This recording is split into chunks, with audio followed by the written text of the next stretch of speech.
कति ठुलो छ है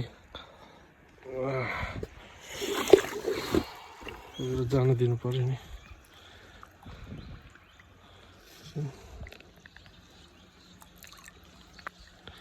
जानु मन लागिसक्यो उसलाई